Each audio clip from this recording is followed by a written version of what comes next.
Presented by Green Valley Grocery, this is the Knights Report on what would be the start of the Stanley Cup playoffs in this week. But we're dealing with COVID-19, and we're all doing our part, and we hope that you are safe and you are healthy. Darren Millard here with Dan Duva, Mike McKenna, Dave Gosher, and we are pleased to be joined right out of the gate by veteran Vegas Golden Knight defenseman Brayden McNabb.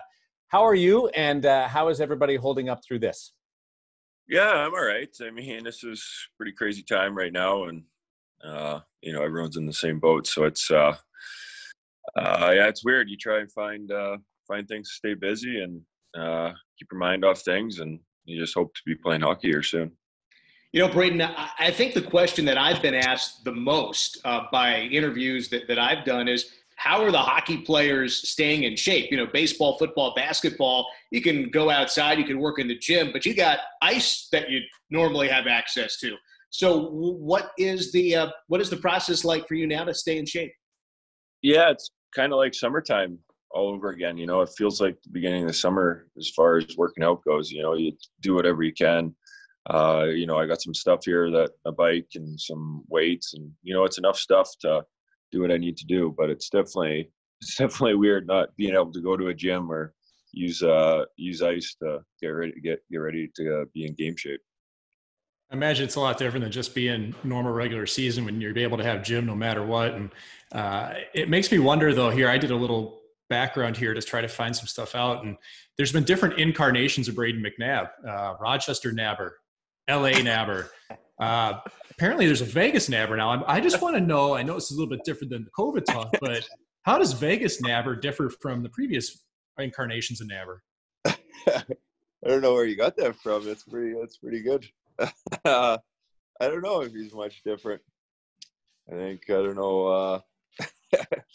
know what difference it is, but maybe it's, when I get around with friends, different sorts of versions come out of me, I guess. So I go with Vegas Nabber, I guess, now. How about No Carb Nabber? When did that one come out?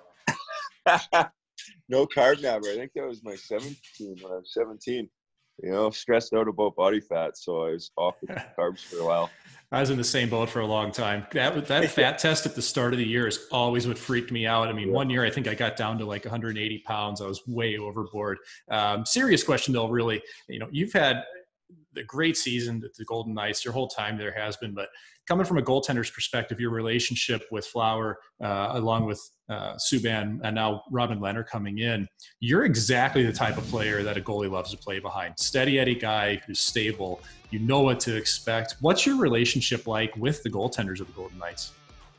No, it's great. I've been with Flower for, for 3 years, I guess now. And, we have fun out there. Flower's a great guy, and, he's saved my butt a few times, that's for sure. But we have fun, we're always having fun. I always go and say hi during timeouts, and it's been a lot of fun. So, I'm lucky to have them. I know they've saved me lots, and, I just try and help them out whenever I can. Nabber, it's funny, Darren brought you on introducing you as veteran Golden Knights defenseman at a whopping 29 years old, I think you are these days. Well, you certainly, it took you paid your dues, playing in Rochester, playing in Manchester. Was there a point in your mind that you felt like, okay, I've broken through here and I'm going to stay as a regular in the NHL? I know you had your time with Drew Doughty in Los Angeles. Was there a specific point for you? Yeah. I mean, yeah, it's definitely in Buffalo was, my first year was probably my best year. I got up, I played really well, but I got hurt, and then I got sent down once I was healthy. But, kind of back and forth in Buffalo, and then traded to LA, and they gave me a really good opportunity. I had a really good first year, and my second year was decent. And, my third year I got hurt and didn't play a whole lot. And then, I got picked up by Vegas. And honestly, when I came to Vegas, I didn't have a clue what was going to happen. It kind of seemed like I might maybe not be here. Scratched for a few games, and didn't play a whole lot in preseason. So it was tough. And then, I got put in and they trusted me and I kind of ran with it. And ever since then, it's been a lot of fun and very, very fortunate to be here. Did that thought go through your mind? Funny that we talk about it now, you and Nate Schmidt, I think most would agree, if not the top defense pair, 1A and 1B with Shea Theodore and Alec Martinez. But did that thought go through your mind early in year one that it might not work out here for you? Yeah, definitely. It was, the first couple months for sure was, a little stressful. It's part of the business, and sometimes you just gotta be patient, wait for your chance, and make sure you're ready for your chance. So, that was the biggest thing with hockey and making it. Someone told me it's hard to make the NHL. It's harder to stay. So, if you get your opportunities, it's just all about running with it. And does Nate Schmidt talk as much as we would think he does on the ice? Is he that vocal? You know what? No, he does. He talks more off the ice than he does on the ice. Not to say he doesn't talk. Like, we have great chemistry, but on the bench, it's kind of opposite. I'm the one always talking, and then when we're outside the rink, you can't shut him up. On the subject of talking, who initiates when you go back to Flower? Who initiates that conversation, and is it hockey related or is it something that's going on related? I usually go there. He can't really come to the bench, so I go say hi. Sometimes when things aren't going good, I'll skip it. But it varies from anything. It could be what you had for dinner, or if we're talking about play, it's we're sorting things out sometimes too. Brayden, it was just about 2 years ago you signed the 4-year contract with the Golden Knights. And I remember when we chatted about it, I think we were in Winnipeg, and you talked about one of the first things you were going to do after signing the contract was talk to your dad and buying some farmland back home in Saskatchewan. So now that it's 2 years off, how's that unfolded, and how are things back in Saskatchewan with the family? Yeah, that's true. And yeah, I did end up buying a section of land. It's my parents' farm it back home, but they're great. Actually just snowed there, so I don't know how great they're right now. So they got a foot of snow. So I'm lucky to be here, but yeah, that worked out great. And, family's good. And, my sister just had another baby. So it's been a lot of fun. The family's good. And, I'd love to see him right now, but unfortunately can't with this situation. Brayden, when's the last time that you got to spend much time back in Saskatchewan? This last summer, we were there for pretty much the whole time in Saskatchewan. So it was good. I was lucky. Obviously you want to spend a long time in playoffs, but when you don't, you get the opportunity to be with family and be home. So it was nice. And what are some of the things that you do on the farm? I'm a city guy. I grew up 10 minutes from New York City. Being on a farm is like another world for me. So what's it like? It's awesome. It's, you start to appreciate the older you get. Every time I go back, I really enjoy it, and I enjoy helping out when I can. I know my old man probably thinks I don't do anything, but I do enjoy going back and helping out. It's very peaceful, and it's a different life for sure. You're 15 minutes or miles away from anyone, so you find things to do to keep yourself entertained, and really installs the work mentality in you at a young age. Talked to the whole Sutter family quite a bit. Got to know Brett Sutter over the years, and he'd always talk about going back to the farm and just how hard it was. This was his dad would constantly talk about it. How, listen, I got a place for you to work if you want to someday. And he's like, I think I'll keep playing hockey. Is that what you're doing, prolonging going back to the farm, or you still have that ambition of someday going back and working there? You know what? I don't know. I don't know. It's a lot of work. So you got to be committed to it, and I think you got to love it. I don't know if I'm quite there yet, and I don't know if I could take it over, but it'd be great to, be a part of it somehow and help out as much as you could. You mentioned, Nabber, where your farmland is. It's miles away from anything, and you have to find ways to, keep yourself entertained. Has that experience helped you at all in the situation we're all in, self-quarantining over the last almost month period of time now? You know what? Honestly, it's like a little bit like a lifestyle for hockey players. it's you know, in the summertime, you go, you do your workout, and then you're hanging out. It's you know, usually you'd be golfing or doing whatever, but now you can't. So you just find, yeah, exactly. It's kind of is like farm. Find ways to stay busy in what you got. And yeah, I guess it's a good example. It's been pretty similar. I just wanted to ask you one more real quick. It's been almost a month, as I said, this new world for all of us. What do you miss the most? I miss going to the rink and seeing the guys every day. I miss my routine, you know, and playing. I miss playing. It's you kind of take it for granted, and you know, it's unfortunate, but we're all hoping that we can get this going, and you know, everyone's healthy and we can start playing again. Before we let you go, being from the farm, are you handy? You know, it's very sad. I'm not that handy. So have you done any projects around the house? Yeah, your teammates have been busy. We've seen it on some of their Instagram stories.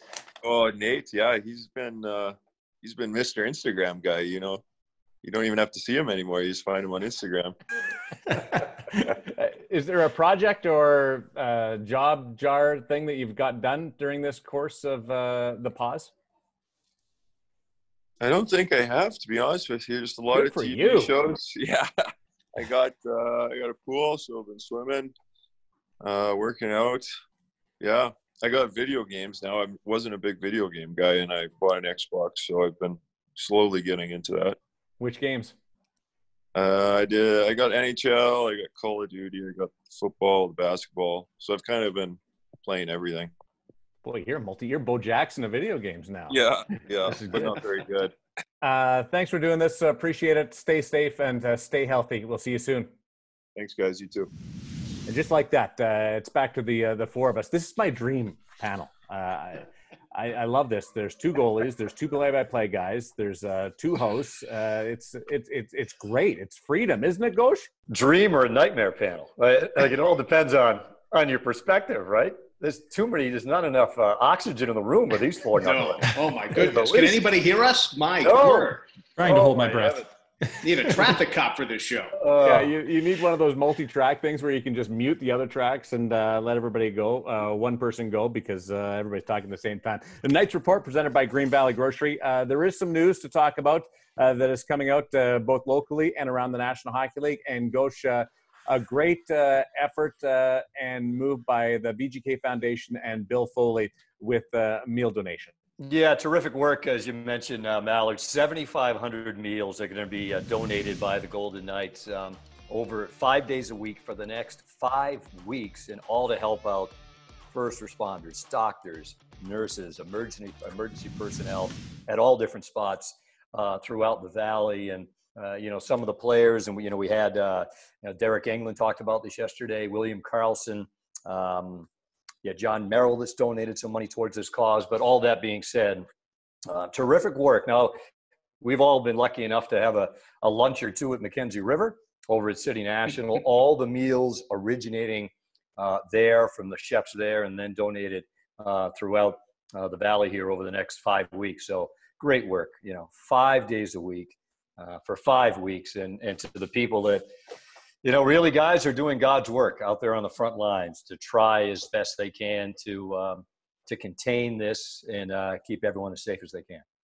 Yeah, food, nutrients, everything right there when they're in the middle of a shift is outstanding. That's the last thing that they need to be thinking about. So good on Bill Foley and the VGK Foundation on that side of things. And on the hockey front, Mike McKenna, the rebroadcast continues on AT&T Sportsnet.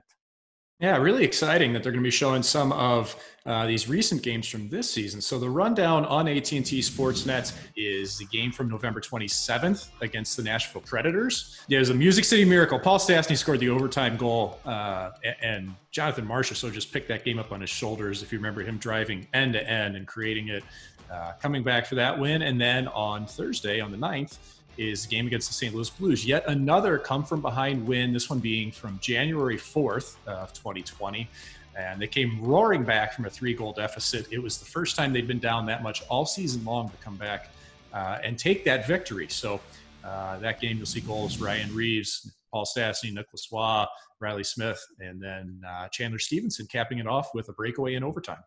You know what I remember about the Nashville game, and what jumps into my mind is it was Thanksgiving, American Thanksgiving for Canadians. The real and Thanksgiving. We celebrated at the Gosher household, Duva ate for 7 straight hours. Oh, that's a regular occurrence, Darren. Yeah. That's not just for Thanksgiving. That's how I do it. That's how he gets learn from your family. Yeah, I mean, let's say you have how many courses is a typical Duva family meal? It's one course, Mike. It just lasts all day. That's what we do. I mean, getting up from the table is optional for most in the family. You just sit there and the food keeps on coming, the drinks keep on flowing, and you better believe the conversation is endless. We've had Dan here, as you mentioned, Alan, for a couple of Thanksgivings. Well, the two, what is it? How many have we had here now? Three, yeah. And it gets to the point where we love having them, but it's time to go to bed. So we just say, you feel free to stay, but going. Christine's got to wrap some to go. Yeah, the doggy bag is helpful that Christine puts together. Right. That's usually the sign it's time to head out. You don't have to go home. You can't stay here. We've spent a lot of time watching the rebroadcasts on television, but on the radio side, when you do have to go out and you turn on your all sports radio station, it's nice to hear some hockey now. Yeah, it's starting Wednesday the 8th, and it's on the flagship stations, Fox Sports Radio in Las Vegas, 98.9 FM and 1340 AM. And we went about this in a little bit different way than some of the broadcast plans for AT&T Sportsnet, whereas instead of jumping around sort of from big game to big game, we're starting at the beginning. So we are airing every other day, starting on Wednesday the 8th, starting with the first 8 wins in franchise history. And you may recall that the team won 8 of its first 9 games. So we're talking about October of 2017, starting in Dallas, in Arizona, and then the big home opener, which was also against Arizona. And these games are going to be broadcast in their entirety. And it's an important note.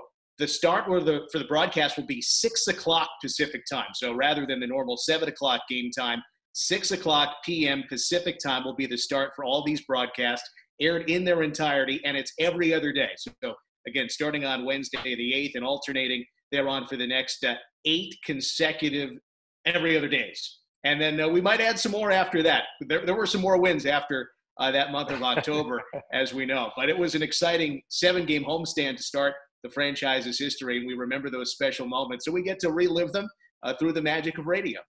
Dan, so I know that – I'm sorry. Go ahead, Malin. I'm just curious how you set up that first win. And is it going to be post-production into it, or is it just the raw game and you're just going to listen to it the way it aired out? Yeah, it's pretty much exactly the way that it aired, with one important caveat for the first game, which was we had some technical difficulties over the air. So if you listen to that first game from Dallas back in October 2017, it might have sounded a little bit like a telephone call.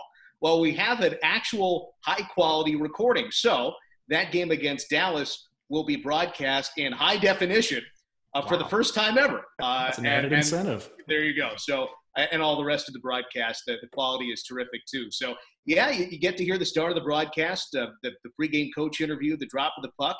And I don't think we have the intermission reports or the postgame show, but you'll hear every second of hockey for sure for each of those first 8 victories in franchise history.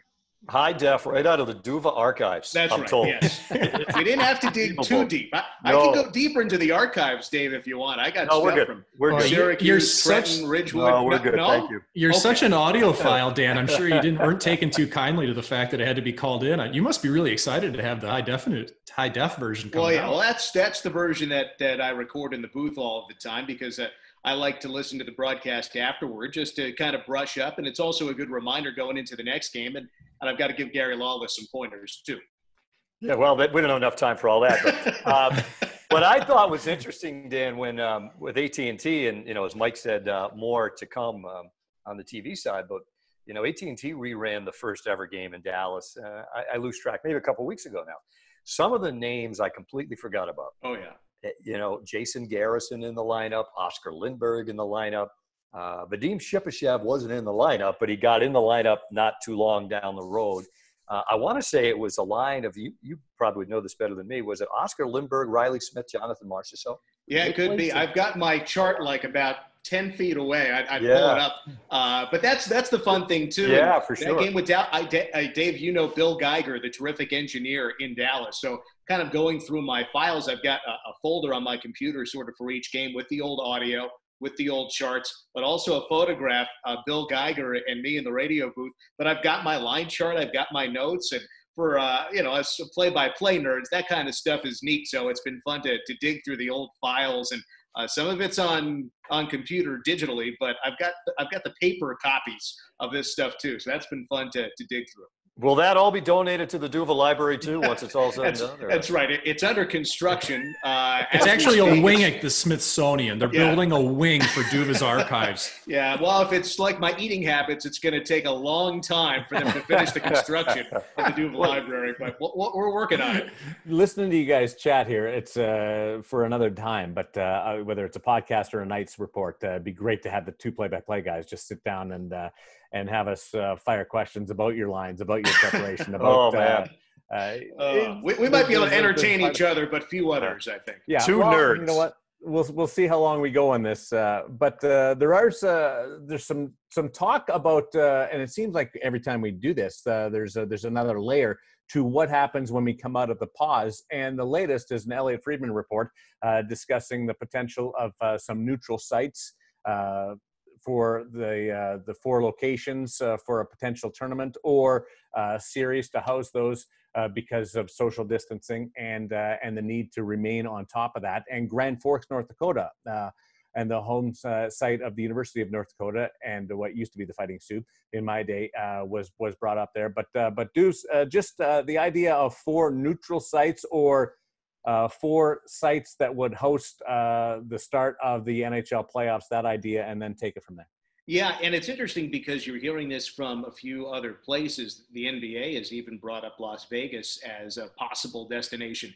Major League Baseball is now talking about making Arizona a centerpiece to play games there and have all the teams in the same place and try to figure out what facilities would make sense. No fans, the spring training facilities, and so on.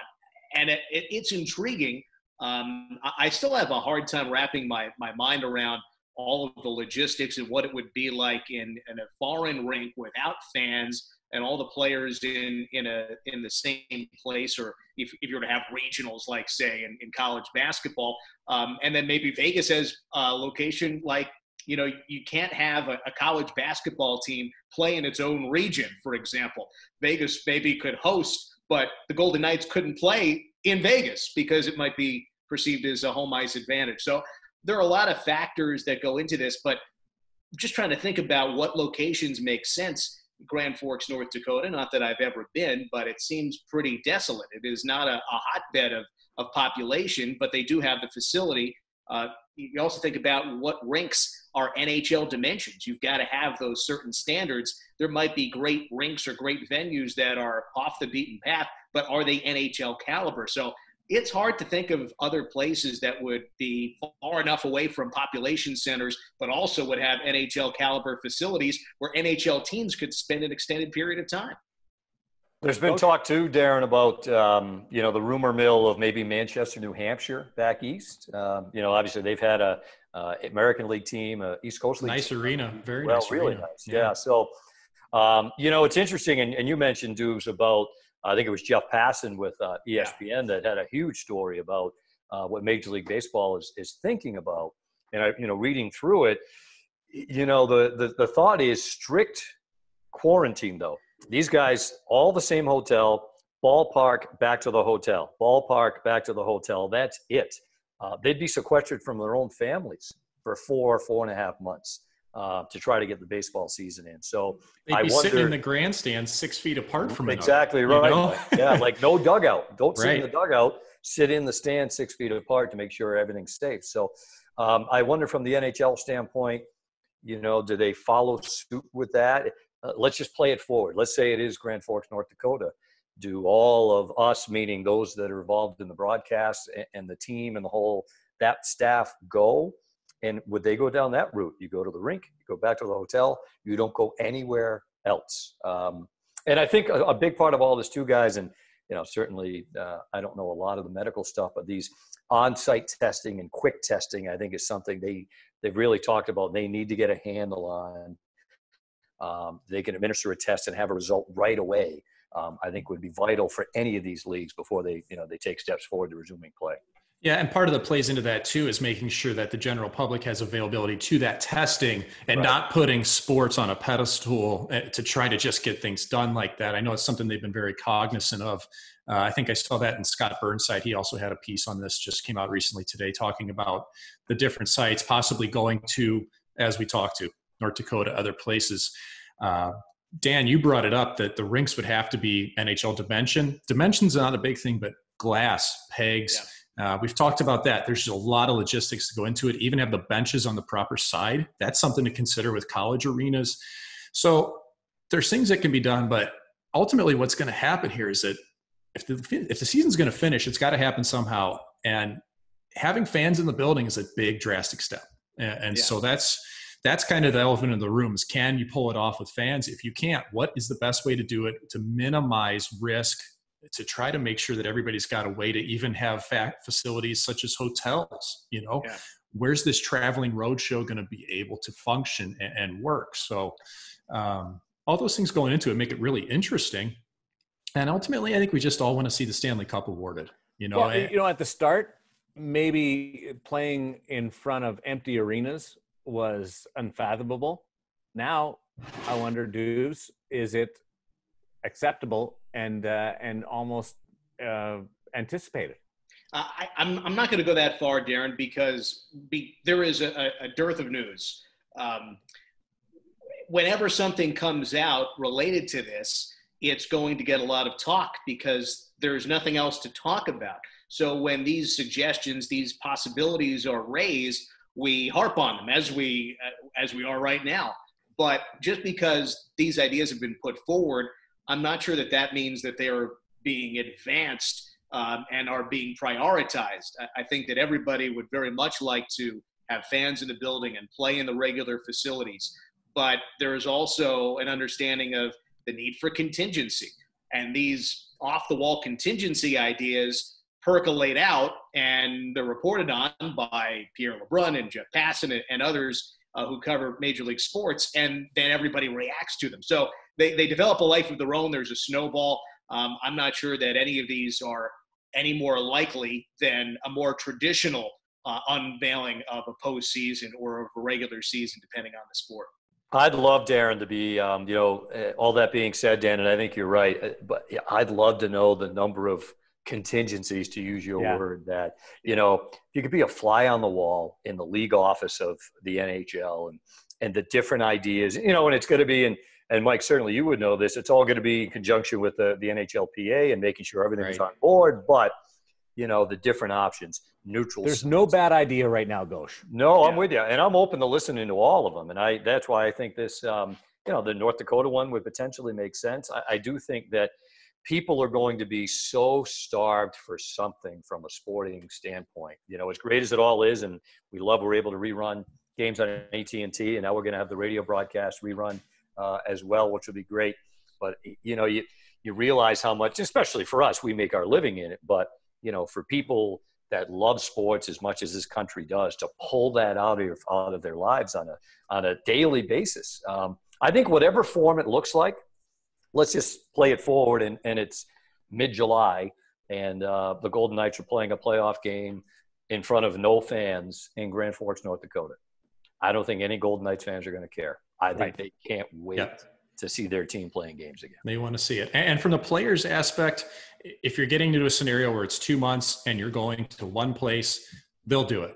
They'll play hockey. If you're going away from your families for that long, the players are starved for it too. You heard Brayden McNabb say it firsthand. I just wish I was in the room with the guys. I wish I was playing hockey, doing what he loved. They're willing to offset that. A little different with baseball. They're looking at 4.5 months away. That's a long time. That's something I'm not sure those players would be willing to eat.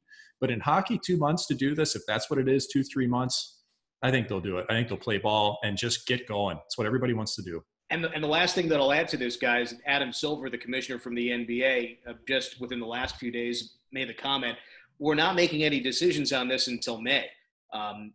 We could talk about all these ideas, and it's interesting, and it's fodder for the conversation. But I wonder, as you get to a point where, okay, do we go forward with a Grand Forks situation, no fans in the building, or do we wait a little bit longer and then hold out the hope that you can play in regular facilities? I think that's going to be the interesting thing. It's not one or the other. It's not like, okay, we pick this or we pick that. It's going to be more about, okay, do we go ahead with this now, or should we wait a little bit longer? And right now, here in early April, it's just too hard to make those predictions. Mallard, just one other quick note. So I have this little pop-up thing on the corner of my screen that has little news alerts. Love it. This one just came up. Dana White, we all know Dana White, UFC, says that UFC is close to securing a private island for events.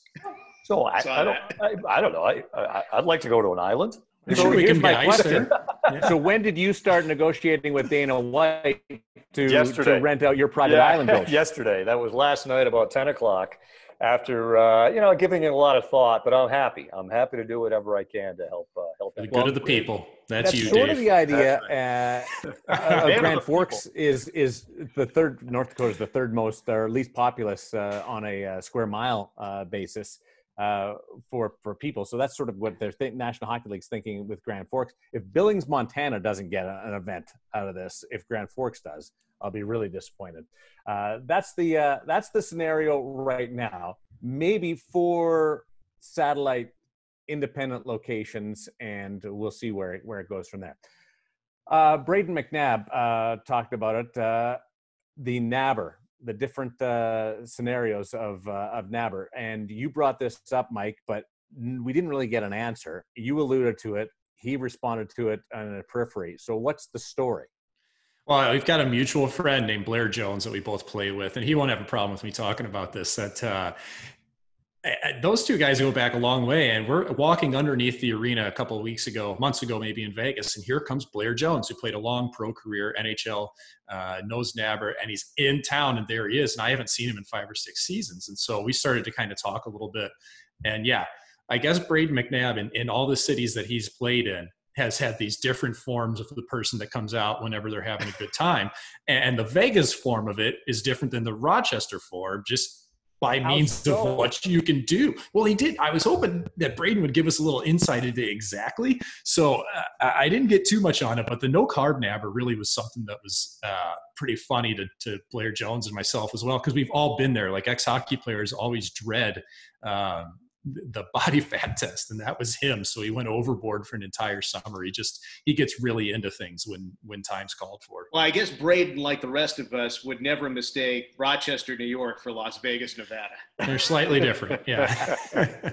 I don't think he's not the first person to be different in Vegas than he would be in Rochester. Yep. Dubes, you did not partake in that no carb thing at Thanksgiving. Absolutely not. That's an Italian crime, I think. That's right. Yeah. No, certainly not. I miss cousin Laura's manigot for Thanksgiving. That's the one thing that Christine and Dave did not have. That I do miss back in Jersey. But she does make some mean cheesy potatoes. Cheesy potatoes are terrific. That's true. You want to talk about carbon up? Fire down some of those. Those are. But there's no way to live. You've got to. I agree. Oh, come on, no, not for me. I don't have that much discipline. Let's end this one with some fun on the Knights Report, brought to you by Green Valley Grocery. Some rapid fire questions, and we'll start with Ghosh, McKenna, and then Duva. The best chirper in the broadcast booth. Well, you know what? I seem like I always have something to say, whether people want to hear it or not. But Shane's subtly good at it. And sometimes you have to pay attention to him. Like sometimes he's more overt than covert. But I love when he just he'll subtly say something, and it might even take, because I'm not the brightest bulb in the tree, it might take me a second or two. I'm like, son of a gun, that was pretty damn funny. So I think it's probably him. I like that Gary is usually the target of a lot of it. So I get a chuckle out of that. But I would give it to him just because of the he's got this, I don't know, it's dry sense. And there's teeth to it. Yes. Oh, yeah. And usually It's dry, there's teeth, and usually they're accurate. So that's a pretty good, that's a hat trick right there. Yeah. I had the same pick. Shane Knighty for me. I mean, his roommate on the road was Sean Thornton, and you're going to pick things up over the years when you're playing together. Thornton was as biting as it could be in the NHL when it came to trash talk. And yeah, you just nailed it about Shane. It's dry, but it's accurate. It's never too personal. It's usually fun, so he balances it perfect like that. There's some personal stuff to it. But there's a way to be personal without being mean. And a little meanness is fine without going over the edge. And he's like right on that bubble, which is perfect. No, Shane's, I think Shane takes it. But I think that David C. Gosher deserves a lot of attention in this discussion because Dave is an equal opportunity chirper. And he will not only talk among the broadcast crew, and I'm thinking in particular on the bus as we're getting from an arena to an airport or a hotel. And as we're walking from the front steps of the bus to the last couple of rows, Dave will make a point of chirping someone on the communication staff, someone on the TV production staff, and then, of course, the broadcasters in the back. And Dave is playing down how sharp and clever he is. So Dave gets in. He's like, he's like a stiletto. He cuts in, and he's made that chirp before you've even realized it, and then you've got to double back. And Dave's already on to singing a Journey song before you realize what happened. Steve Perry. I enjoy the ones where you're just sitting at home on a random night and you get a text from him and it's a chirp and you haven't even done anything. From Gosha's a volume chirper, but he's also very good at it. Well, opportunity. And it's if for nothing else, just to keep myself amused. You know what I mean? That's about what most of it boils down to. But yeah, I like that. See, here's what happens too on the bus. And maybe it's my ADD, like never diagnosed, but like back when we were, you just said, well, he's a little different. Like, That's what they usually say about goalies too. But it's my ability to try to keep my desire to keep myself amused. So good-naturedly, but like Dan says, it might be him, it might be Shane, it might be Tavis Strand, our terrific producer on TV. Alyssa in our communications department might get an earful over nothing really that important, but at least I give myself a couple of chuckles, if nothing else. The commercial breaks with you working over Tavis are outstanding. The audio that only those of us that are part of the broadcast can hear. So if Shane and Dave are 1-2, the best chirpers in the broadcast group or the broadcast booth, who is the worst chirper? And we'll start with McKenna on this. Oh, that's probably me. I'm not any good at it at all. But you know what? And it's tough. It pains me to say it, but it's gonna be my pick. Mr. Duva, the Sicilian soundbite. The only reason I'm saying this is because you can go into an hour-long diatribe and shred somebody at the very end, but by the time you get to chirping that person, they might be out of the room. That's the only reason why, is because I think the timing of it may take slightly too long. So my apologies, Dan. Fair. Love you. Your couch is comfortable. If it's not me, it's probably you. It's not me, it's you. Here's the thing. I'm not a chirper. I am a long-winded storyteller, which might, as you describe, end up with a critique on the back end of it. So I'm not sure that I'm with you on everything you said. I don't disagree at all. But I think in order to be a bad chirper, you have to chirp. You have to chirp. And to that end, it's Gary Lawless because Shane is throwing barbs at Gary, and Gary can't quite lob the barbs back at Shane as quickly as he's taking them on. So that's part of what Shane is trying to do, is to goat Gary into it. And when Gary does relent and then start to fire back, he just can't keep up with Shane. So sorry, Gary. It's hilarious to watch and to listen to, but if Shane's number one, the repartee with Gary is going to put Gary on the short side. Well, I like that the repartee, to use your word, Dan, between those two. See, it goes back a ways, right? Because they worked, they knew each other in Winnipeg, and Shane was covering the Jets, Gary was covering the Jets, and so there's some history to it. It's not just the last 3 years here in Vegas. I would go with you. Well, there's two parts with Gary. One is Shane will lob a couple of grenades at him, and then Gary tries to kind of respond. But the other part is then Gary gets too distracted. So he can't. So he gets he gets this number going, right? So he can't he can't focus long enough No. to really start to dig back at Shane. So. Maybe And it's when a he defense does come back, mechanism. Ghosh, it's 5 minutes later, and everybody's moved on. Yeah, well, yeah, and that's not to bore everyone with a long story, but you guys would know this, that every once in a while with Gary, so, love him, we mean it, but you'll be having a direct conversation with him, and he'll ask you a direct question, and I'll be giving him an answer, and then it's this, right? So then I'll just go into this outlandish story about, I saw this guy at the ATM machine and I punched him to take his money. There was one story, dude, you remember, I hitchhiked from Vegas to Florida up to Portland, Maine. Right, you were trying to escape the United States or something. Yeah, before Gary realized what was going on. So anyway, we try to keep him on his toes. And Lawless, from what I can gather, he kind of makes his own bed with it. Like he starts it, and then somebody will chirp him, and then he tries to chirp back. But he usually makes his own bed with it. Yeah, I think that's probably right. I think that's an accurate portrayal of what he does. And he can't Shane even smells defend blood. himself right now. What did we learn Not on today, the call. fellas? We got him. What did we learn? I didn't know there were a variety of nabbers. I had no idea about that until earlier today. So I think I took that out of it for sure. And I don't know if I learned it from, but I'm just curious as to all the different options and ideas that are floating around in terms of, boy, if we could ever get back to playing some hockey and awarding the Stanley Cup, where would that happen and what would those games look like? Dubes? I learned to listen to Tyler Ferrero, the producers and the people behind the scenes, and try to keep to time. And you've done an amazing job at that. I've been terrible, but you've been an amazing job at that. McKenna? I learned that there's never going to be a right answer with what's going to happen. I mean, you can come to your best conclusion of how to finish a season, but ultimately we're just still throwing spaghetti at the wall right now, and being creative is a good deal. So if anything, I think we're just learning to continue to be creative and to continue to try to come up with the best possible answer that may be out there. A lot of fun. 2 play-by-play guys, 2 hosts, 2 goaltenders, and amazingly, I will get the last word. Stay safe, gentlemen. To you watching and listening, enjoy the rebroadcast on both radio and television, and do your part in social distancing. This has been a presentation of Green Valley Grocery, the Knights Report, bgk.com.